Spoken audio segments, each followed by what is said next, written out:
Before the visible world came into being, there was Sophia. In the Gnostic text, the exegesis on the soul, she is not just a character in a myth, she is us.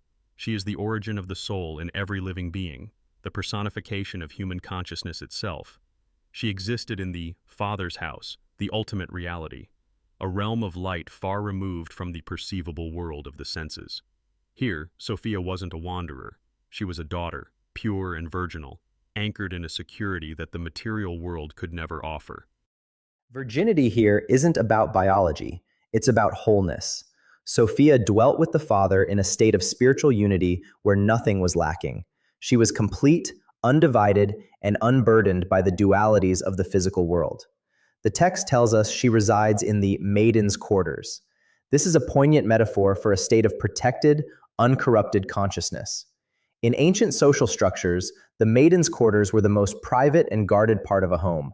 Spiritually, this signifies that the soul was originally virgin, untouched by the chaos, desires, and pollutions of the material world. In the stillness of the celestial home, Sophia is alone with the Father. She is androgynous, a single life existing before the world split into male and female, light and dark. In this state of perfect unity, she is her own completion. She hungers for nothing. She requires no external husband or material bread to be whole. But the maiden falls. She descends into the body, into the wave of the material world. Here, the text takes a dark, visceral turn. It describes her encounter with the material world as a defilement. But when she fell down into a body and came to this life, then she fell into the hands of many robbers. They defiled her, and she lost her virginity. In her body, she prostituted herself and gave herself to one and all. The robbers and wanton creatures defiled me. I became a prostitute in the house of the flesh. The exegesis uses a startling metaphor. The soul's womb is external. Unlike a physical woman, the soul is vulnerable to whatever it turns toward. By seeking fulfillment in bread, wine, and the sons of Egypt, Sophia betrays her divine nature. The result? The fruit of the flesh. She bears children that are described as dumb, blind, and sickly. Because her womb is on the outside, Sophia has no natural barrier between her inner essence and the world. She is turned outward, meaning she is constantly being shaped, impressed, and impregnated by whatever she encounters in the material realm. When she turns toward the sons of Egypt, the domain of the senses, she isn't just visiting, she is being fundamentally altered. The world multiplies its acts of prostitution upon her because she has lost her internal focus. She is a mirror reflecting the chaos around her rather than the light within her. In Gnostic thought, children represent the manifestations of our lives, our thoughts, our works, and the state of our consciousness. Because Sophia has united with adulterers, temporary material illusions, the offspring of that union are inherently defective. The children are mute. These children have no true voice. They represent a life spent on external nonsense that has nothing meaningful to say. It is the chatter of the ego that contains no divine truth. The children are blind. These are works created without spiritual vision. They represent a way of living that can see bread and wine, but is blind to the Father's house. It is a consciousness that navigates the world by touch and taste, the external senses, but cannot see the light. The children are sickly and feeble-minded. This describes the exhaustion of a life lived purely for the senses or the chatter of mortal mind. Just as the material husbands eventually abandon Sophia, the fruits of a material life in the physical realm provide no lasting strength. Transformation begins not with intellect, but with exhaustion. Sophia realizes her desolate widowhood. The material world promised everything and gave nothing. This is the moment of metanoia. It's not about professional skills or book learning. It's a sincere sighing. She turns her external womb inward. She begins the baptism of tears, washing the dirty garment of her soul to regain her former nature. She then becomes a poor, desolate widow. She sighed deeply and repented. She begins to call upon his name. Save me, my Father, for behold, I will render an account to thee, for I abandoned my house. Timothy Freak and Peter Gandy write in the book, Jesus and the Lost Goddess. The process of awakening starts with an experience the original Christians called metanoia. This term, which is found throughout the New Testament, is traditionally translated repentance, a word now so loaded with religious connotations that it is difficult to hear what it really means. Metanoia is not about apologizing to God for breaking the rules or about performing prescribed penitential acts. It means a change of heart. Metanoia begins when Sophia looks at her life and sees the empty deception.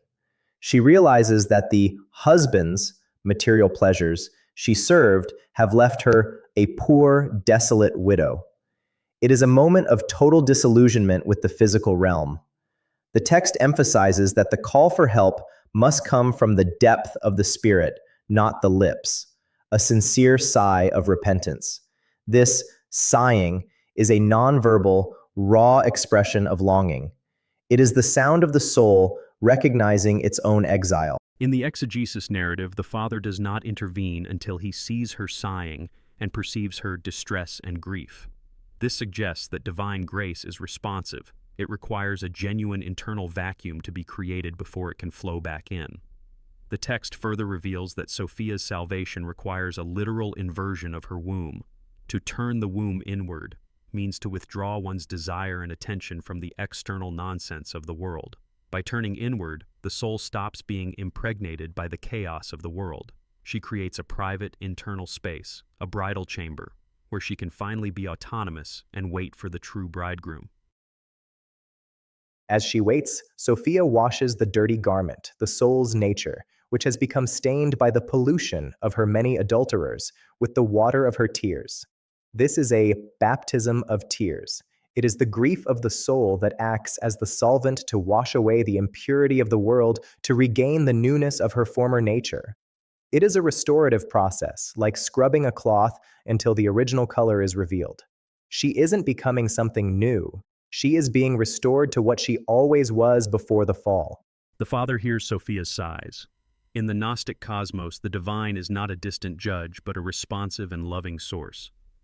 When Sophia turns her gaze away from the sons of Egypt, the heavens shift. The father sends her a true husband, not a robber who takes, but a partner who restores. My soul has found its rest. The one who truly loves me has come, and I am no longer a widow. The true light has entered my chamber. This is the sacred marriage, or syzygy. In the material world, Sophia was fragmented, seeking completion in things that pass away. The bridegroom represents the Christ consciousness, or the Logos. He is the missing half of her own being. She has prepared herself, perfuming herself, which signifies the soul becoming a fragrant, holy space through prayer and focus. She also dreams of her lover before his arrival, which signifies that her identity is now defined by a singular, healthy desire for the divine rather than the fragmented, chaotic hungers of the body. When the soul purifies itself through metanoia, it becomes a magnet for the divine. The bridegroom descends into the bridal chamber she has prepared within herself. The text describes this reunion as a homecoming of the senses. No longer is Sophia defiled by the many, she is unified by the one. This union is the antithesis of her time in the house of the flesh. The sacred marriage is a permanent fusion. They become a single life. This is the soul's integration. The scattered pieces of Sophia's consciousness, once spread in every alleyway, are gathered back into a unified whole. She is no longer a widow or a prostitute, but a bride.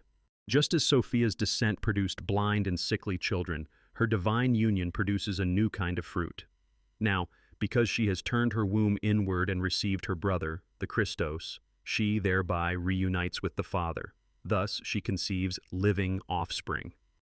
These new children are our transformed thoughts, intentions, and actions. They are no longer mute because they speak the truth of the Father's house. They are no longer blind because they see the eternal reality behind the veil of the material world. This is the second birth, the resurrection of the soul while still inhabiting the body. These children aren't physical beings. They are spiritual fruits like wisdom, peace, kindness, and truth. Sophia's once dirty garment is now a robe of light. She is no longer a victim of the robbers. She has reclaimed her sovereignty.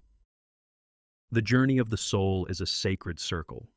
We begin in the maiden's quarters, lose ourselves in the marketplace of the world, and return through the narrow gate of the heart. The exegesis on the soul concludes not with a physical departure from the world, but a spiritual elevation. Sophia remains in the world, but she is no longer of it. She has regained her virginity, her wholeness. She is once again alone with the Father, even while walking among the sons of Egypt. The universality of these teachings are powerfully reinforced by the authors invoking the figures of Odysseus and Helen.